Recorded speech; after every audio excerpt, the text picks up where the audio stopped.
Hey guys, welcome back, welcome back, welcome back. First, let me start off by saying thank you guys so much to those of you who have subscribed, those of you who have liked my Facebook page, those of you who have shared it, those of you who have left feedback and comments. That means so much to me, especially the ones who have actually watched the video and they didn't just like it or subscribe just so that they could say they did it, but the ones who actually watched the videos and had some kind of feedback or some kind of comment.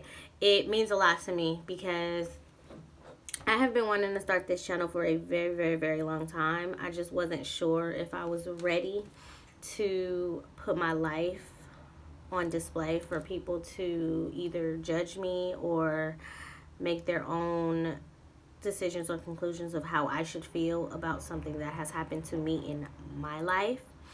But it comes a point where you have to stop living worrying and concerned about what others think and more so about what you think. And I personally think that I am not the only one who has this testimony, but my testimony is very much so different from another person's testimony. And if I can share my testimony, it might could help someone else because I kind of wish that I had someone's testimony to go off of.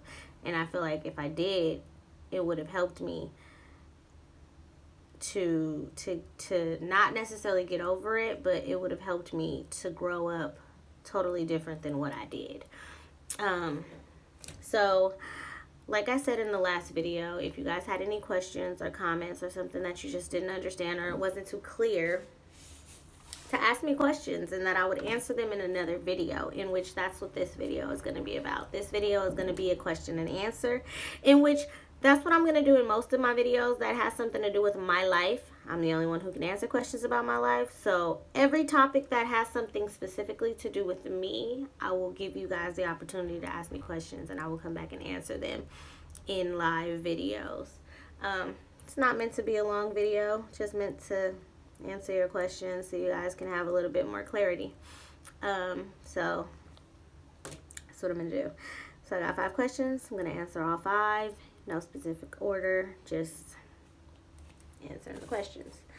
So one of the questions that I was asked was, did I think that I was gonna die that day? Honestly, as an 8-year-old, you don't know the difference between life and death. You know that one day you're here, next day you're gone. You don't know what murder is. You don't know what,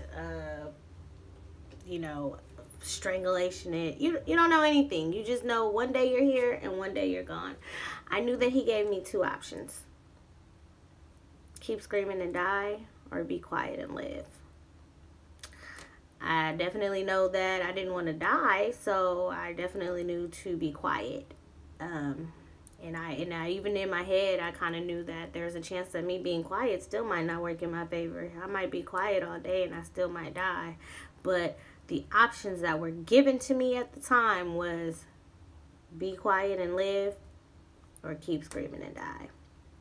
So I can't say that I thought I was gonna die because I didn't know. I was basically going off of the fact that he told me to be quiet and I would live. So that's what I did, and I'm still here. The second question that I got was, did I think that my mom set up this whole arrangement? Let's be realistic here. I was 8 years old. My mom used to walk me to school or drop me off every single day. The one day that she did not drop me off, this happens. And only piece of information that I have is the fact that she drops me off and takes me to school every single day. And this specific day, she did not take me, and this complete stranger just picked me up, grabbed me by the back of my neck, and said, "Your mother told me to do this." So yeah, I thought she had something to do with it. For a very long time, I thought she had something to do with it.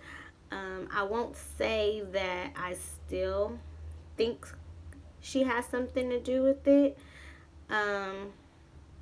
I would just say that, yeah, for a very long time, it always stuck in the back of my head, like, I wonder if she did, or I wonder if she didn't. Of course, no parent is ever going to admit to something like that.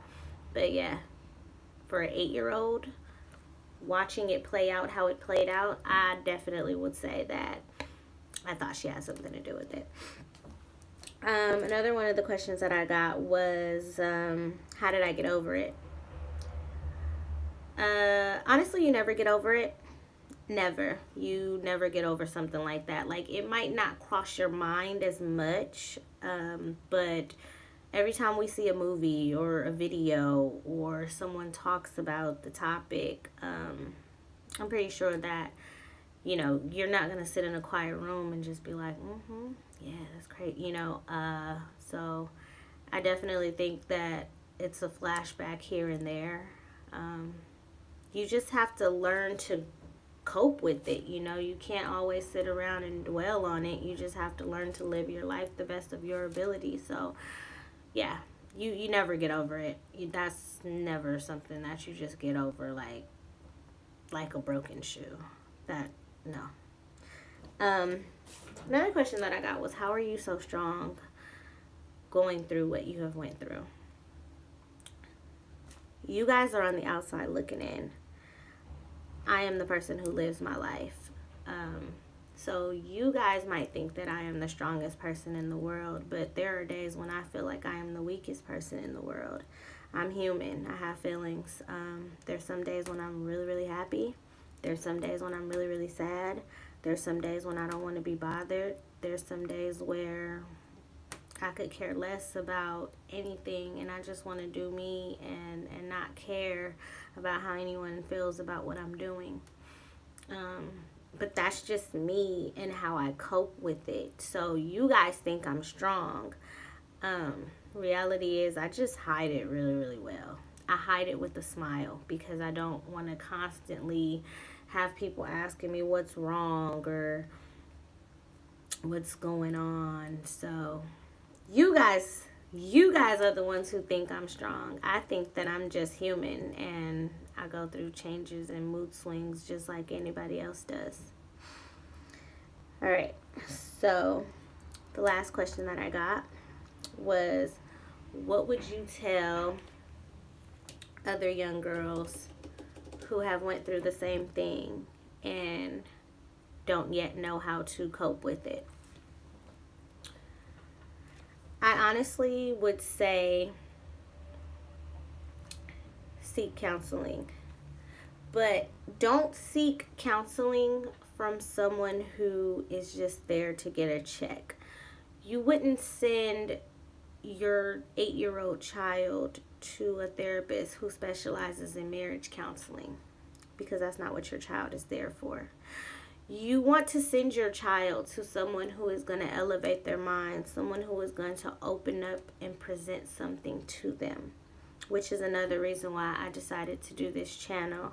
I feel like I wasn't a person who was going to talk to you unless you told me something to make me want to talk to you. You're not going to go to a hair salon and talk about nails and feet. That's not what you're there for. You're there for hair. Hair is the topic of discussion. So if you want me to open up to you and you want me to tell you something about my life, you need to open up and tell me something. You need to tell me why I should tell you anything. All that, how was your day and how did it make you feel? That doesn't make you feel like anything but slapping the dog shit out of you. Excuse my language. But seriously, I feel like counselors ask common sense questions knowing the answer already. So yeah, I would definitely say seek counseling, but seek counseling from someone who is actually proficient in that topic alone. I would also say that, write. I didn't tell my mom a lot of stuff that I was going through. I didn't tell her a lot of my feelings, but I definitely wrote them down. I wrote poetry. I wrote songs. And that's how I expressed my anger, my frustration, things that I couldn't tell other people. I wrote them down, and it would make me feel a lot better. I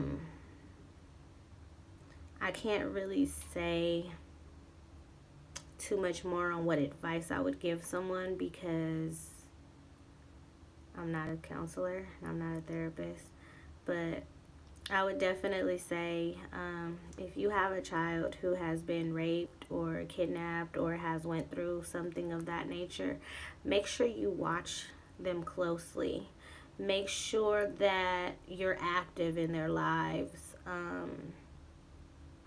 Girls have a sense of wanting to be wanted. We want to feel loved. We want to feel appreciated. We don't want to be raped, but we do want to be appreciated and we do want to be loved. So if you have a daughter, watch her. Watch her because someone else might be influencing her to do something that she doesn't want to do. And if you're not watching her, or she doesn't feel loved, or she doesn't feel appreciated, or she doesn't feel accepted, she's gonna go to those people who are showing her the love and affection that you're not showing her. And sometimes that's not always a positive thing. So that's it for today's video, you guys. Like I said, I just wanted to answer some of you guys' questions to the best of my ability. These videos are not meant to be scripted. They're meant to be straight from the heart, straight from wherever it's coming from. So yeah, thank you guys so much for tuning in. Like I said, if you guys have questions, even if you have questions about this video, please let me know and I'll reply in the next video. Till next time.